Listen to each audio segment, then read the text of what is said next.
So anybody who's even remotely seen a movie has probably heard the name Rambo, a Vietnam War vet who ended up becoming one of the greatest action heroes of the past century. And, well, for those who don't know, if you've been living underneath a rock, Rambo is a Vietnam War vet, as I've previously said, who basically just holds a gun, flexes muscles, shoots stuff, explodes stuff.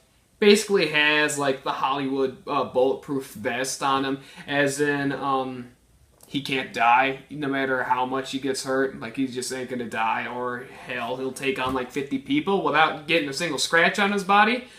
Oh, wait.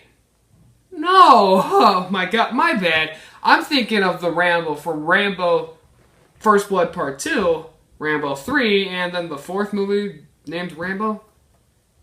The titles for these movies suck, but my bad. If we're talking about, like, the first Rambo from First Blood, that's an entirely different Rambo completely.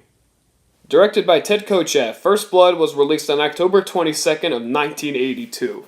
And it follows John J. Rambo, a Vietnam War vet who wanders into the wrong town at the wrong time because it's run by Sheriff Teasel, a relentless and absolutely mean man who arrests Rambo for no good reason. The police officers in the police station begin to antagonize him and basically torture him, but once Rambo breaks out, he ignites a war between the police station, the town, and anybody else who gets in his way. Now, what I mean by Rambo isn't the same Rambo as he is in the rest of the movies as well, just let me say something. So I hold up the cover in front of you, and you go ahead and say, Brendan, you're a damn idiot. I mean, look, he's holding an M60, a light machine gun, a big gun. He is going to kill people. He obviously kills people in this movie, right? That's where you're completely wrong, because Rambo doesn't kill a single person in this entire movie. This isn't the mindless action movie that people expect it to be. It's actually a very tragic story about a man trying to deal with PTSD, while when he comes home from the war, he finds out that he has to fight his own war on his own home front. And that was the problem that I had with the movie when I first watched it. As a matter of fact, I originally didn't even like the original First Blood, because I went in expecting to see a whole bunch of explosions, and yeah, sure, it's cops that he's shooting at, but the cops deserves it. I was thinking that the cops were going to get killed, and he was going to get his big revenge, and then he was going to escape. And so it's because of how good of a job he did, he would be sent out to Vietnam as a soldier, but no, this movie is nothing like that. As a matter of fact, it took me 3 viewings to actually fully enjoy this movie because I expected so much more. And one more thing I want to talk about is Colonel Troutman, who was Rambo's superior back in Vietnam. He is sent in to extract Rambo during the final parts of the movie, and they have a decent conversation. What happens is Colonel Troutman yells at Johnny that it's over, to which Johnny responds with, "Nothing is over, you can't just turn it off," to which he goes into this deep monologue about how newspapers and articles are calling him baby killer and all these mean things when they have no idea of what it's like to be at war. And it even gets to the point where Rambo starts to cry. This is not a mindless action movie with explosions. This is a tragic story about a man who's just lost it. And you know what? Because of the message that this movie has about war, even though this isn't my favorite action movie, as a matter of fact, if I was going to rate this movie based on enjoyability, I would give it like an 8.5, but given the fact that its message resonates so strongly with anybody who watches the movie, I do not feel right not giving Rambo First Blood a 10 out of 10. First Blood is one of the best action movies of the past few decades, and it's just simply because of the fact it's not a conventional action movie, and because of that, it's highly unpredictable, and I like it all the more. I like it more every time I watch the movie.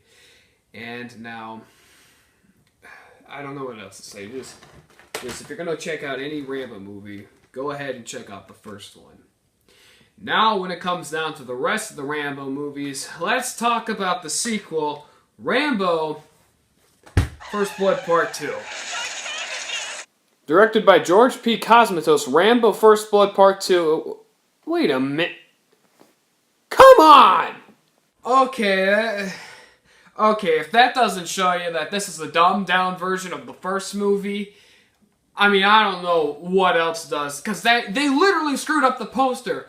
A light machine gun cannot shoot an RPG rocket. I mean, how stupid whatever, we gotta move on, we gotta do the review, so let's just focus on the title.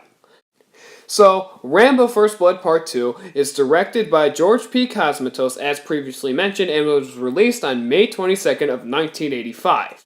And it follows John Rambo a couple of years after the events of the first movie, and he's in prison. Colonel Trotman comes up to him and says, "Hey, you want to get out of prison?" To which Rambo says yes. So Rambo is introduced to Murdoch, to which Murdoch tells him his assignment to where he needs to go back to Vietnam and rescue a whole bunch of American POWs from a Vietnam camp, which is also run by the Russians. And then at the end of the movie, when Murdoch betrays Rambo at the last second, Rambo is forced to get out with the POWs using nothing more than a Vietnam helicopter that was left there inside one of the bunkers. So, now this sounds like the Rambo movie that everybody else was expecting me to talk about, and I mean, it is what it is. It's your average popcorn movie. If you want to, like, waste your mind and lose IQ points on a movie, or just basically shut your mind off for about an hour and a half, Rambo First Blood Part 2 is for you.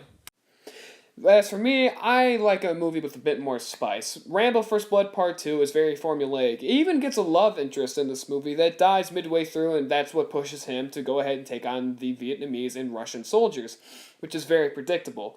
But is this movie bad? Absolutely not. I actually do believe that this is a decent movie. Once the action gets going, it's a fun, lighthearted movie that you can watch and have basically just shut off your mind. I'm going to give Rambo First Blood Part 2 a 7.5 out of 10. Oh, there we go. We just went ahead and we went through First Blood and First Blood Part 2. Even though First Blood Part 1 is a great action movie, First Blood Part 2 basically is a pale shadow of it. Even though First Blood Part 2 does have its moments, and I did give it a half-decent score of a 7.5 out of 10, it is very formulaic and very predictable, and that's what it just kind of keeps me away from the movie a little bit. Now with tomorrow, we are going to be going over Rambo 3 and Rambo. You're probably really confused on that, but just let me clarify. First Blood is the first movie, Rambo First Blood Part 2 is the second movie, Rambo 3 is the third movie, and Rambo is the fourth movie. Don't you wish that they could change up the titles a little bit? I mean, whatever.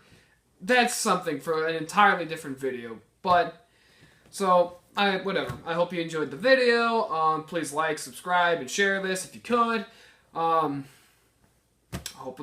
I hope all of you have a great day, morning, or night, or whenever the heck you're watching this, and I'll see you all next time.